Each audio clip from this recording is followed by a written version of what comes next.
दोस्तों, जापान में एक आइलैंड है जिसका नाम है ओकिनावा, जहाँ पर रहने वाले लोग 100 साल से भी ज्यादा जीते हैं और वहाँ 80 से 90 साल की एज वाले लोग भी हर रोज खुशी खुशी उठ के अपना काम करते हैं और मरते दम तक रिटायर होने का नाम नहीं लेते। यानी कि पूरी दुनिया में सबसे लंबी, अच्छी और खुशहाल लाइफ जापान के ओकिनावा में रहने वाले लोग जीते हैं, क्योंकि वो लोग एक फॉर्मूला यूज करके अपनी लाइफ जीते हैं जिसका नाम है इकिगाई, यानी कि जीने की वजह। जापानीज लोग मानते हैं कि आप किसी न किसी खास मकसद के लिए ही इस दुनिया में आए होते हो और वो मकसद ही आपका इकिगाई होता है। अगर आप आपके इकिगाई यानी कि आपके मकसद के अलावा कोई भी काम करते हो तब आपको वो मजा नहीं आएगा। आप हमेशा स्ट्रेस में रहेंगे और आपका दिमाग हर वक्त आपके उस मकसद की तलाश में ही लगा रहेगा। लेकिन अच्छी बात ये है कि इस दुनिया में कहीं पर भी रहने वाला इंसान इस जापानीज फॉर्मूला का यूज करके अपने इकिगाई यानी कि अपने जीवन के मकसद को फाइंड कर सकता है। जब भी आप अपनी कॉलेज खत्म करके बाहर वर्क करने जाते हो तब आपको एक बहुत बड़ा डिसीजन लेना पड़ता है कि अब आप लाइफ में क्या करोगे। ये डिसीजन लेना बहुत इंपॉर्टेंट होता है क्योंकि आपकी लाइफ का सबसे ज्यादा टाइम आप काम करने में ही स्पेंड करते हो।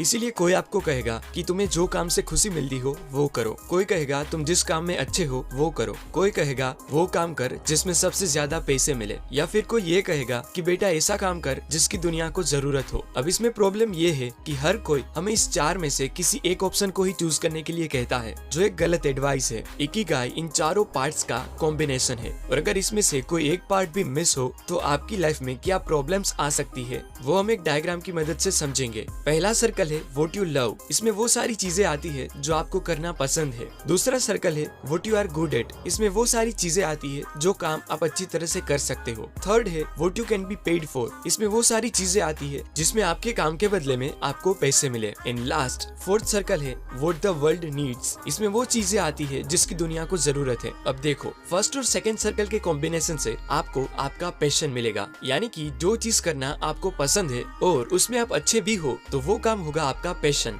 एग्जाम्पल, नई चीजें सीखना और प्रोग्रामिंग करना आपको पसंद है और उस काम में आप काफी अच्छे भी हो तो यूजफुल नॉलेज पाके प्रोग्रामिंग करना आपका पैशन हुआ। फिर सेकंड और थर्ड सर्कल के इंटरसेक्शन से आपको आपका प्रोफेशन मिलेगा, यानी कि जिस चीज में आप अच्छे हो और उसके बदले में आपको पैसे भी मिलेंगे तो वो काम बन जाएगा आपका प्रोफेशन। एग्जाम्पल, कुछ नया सीख के आपने एक ऐप बनाई जिससे आपको थोड़े बहुत पैसे भी मिलने लगे तो अब वो काम हो गया आपका प्रोफेशन। थर्ड और फोर्थ सर्कल के कॉम्बिनेशन से आपको आपका वोकेशन मिलेगा, यानी कि जिस चीज के बदले में आपको पैसे मिले और उसी चीज की दुनिया को जरूरत हो तो वो काम होगा आपका वोकेशन। मतलब आपने बनाई ऐप दुनिया की नीड के लिए बेस्ट सूटेबल है तो वो काम हुआ आपका वोकेशन। और लास्ट में आपको आपका मिशन मिलेगा, यानी कि जिस चीज की दुनिया को जरूरत हो और वो ही आपका फेवरेट वर्क हो तब वो वर्क करने का रीजन ही आपका मिशन बन जाएगा। एग्जाम्पल, जिस ऐप की दुनिया को जरूरत है उस पे ही वर्क करना आपको बहुत पसंद था तो आपकी पसंद और दुनिया की नीड बन गया आपका मिशन। प्रॉब्लम तब आती है जब लोग आपको सिर्फ आपका पैशन फाइंड करने के लिए कहते हैं, पर सिर्फ पैशन फाइंड करना काफी नहीं होता क्योंकि वो इकिगाई का सिर्फ एक पार्ट है। आपको ऐसा वर्क फाइंड करना चाहिए जो बाकी तीनों कंपोनेंट्स को भी सेटिस्फाई करे। एग्जाम्पल देके बताऊं तो समझो आपको ब्लॉग लिखना पसंद है, आपने बहुत मेहनत करके अपनी ब्लॉगिंग स्किल को इम्प्रूव किया और अब आप उसमें अच्छे बन गए हो और दुनिया को आपके ब्लॉग्स पढ़ के कुछ नया सीखने को मिलता है, यानी कि दुनिया को आपके काम की जरूरत है और वो आपको आपके काम के बदले में पैसे देती है।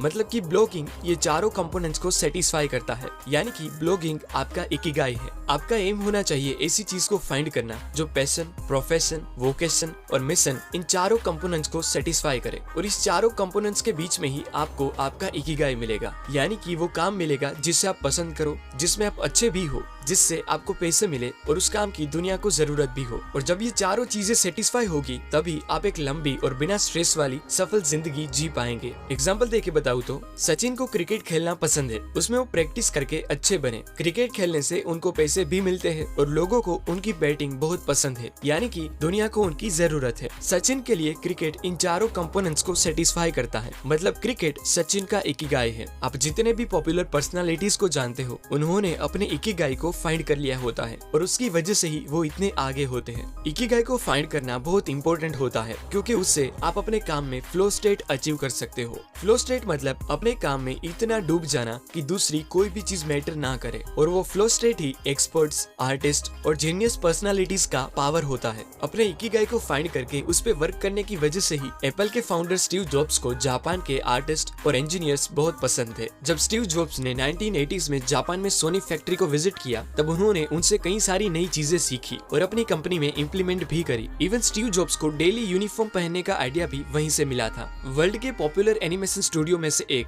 जापान के स्टूडियो गिबली के फाउंडर एंड एनिमेटर हायाओ मियाजाकी अपने वर्क में इतने इन्वॉल्व हो जाते हैं कि संडे और नेशनल हॉलीडेज के दिनों में भी वो स्टूडियो पे ही वर्क कर रहे होते हैं। और आज 79 इयर्स की एज होने के बावजूद भी वो कभी अपने काम से थकते नहीं, क्योंकि उन्होंने अपने इकिगाई को फाइंड कर लिया है और वो उस पे ही वर्क करते हैं। जापानीज शेफ जीरो ओनो आज 94 इयर्स की एज होने के बावजूद भी वर्ल्ड की बेस्ट सुशी डिश बनाते हैं, क्योंकि सुशी बनाना उनका इकिगाई है। अपने इकिगाई को फाइंड करके उस पे वर्क करने से आप एक इररिप्लेसेबल लेवल को अचीव कर सकते हो। इवन टेक्नोलॉजी भी आपको रिप्लेस नहीं कर सकती, जिसका बेस्ट एग्जांपल है मार्क कोट, जो रोल्स रॉयस के एकमात्र कोच लाइन पेंटर है, जो वर्ल्ड की एक्सपेंसिव कार्स में से एक यानी कि रोल्स रॉयस पे अपने हाथों से लाइन ड्रॉ करते हैं, जो बहुत ही रेयर स्किल है और उनको आज तक कोई नहीं रिप्लेस कर पाया। आपको अचानक से अपना इकिगाई नहीं मिलेगा, आपका इंट्यूशन यानी कि आपके अंदर की आवाज और क्यूरियोसिटी ही आपको आपका इकिगाई फाइंड करने में हेल्प करेगी। उसके लिए आपको अलग अलग चीजें ट्राई करनी पड़ेगी और क्वेश्चंस पूछ के अपने आप को जानना पड़ेगा। और जब भी आपको अपना इकिगाई मिलेगा तब आपको ऑटोमेटिकली पता चल जाएगा कि हाँ, बस इसी चीज की मुझे तलाश थी। ये सभी बातें मैंने हेक्टर गार्सिया एंड फ्रांसिस मिराल्स की बुक इकिगाई से सीखी है। इस बुक में ओकिनावा के लोगों के बारे में और भी कई अमेजिंग बातें लिखी हैं जो आपको अच्छी लगेगी।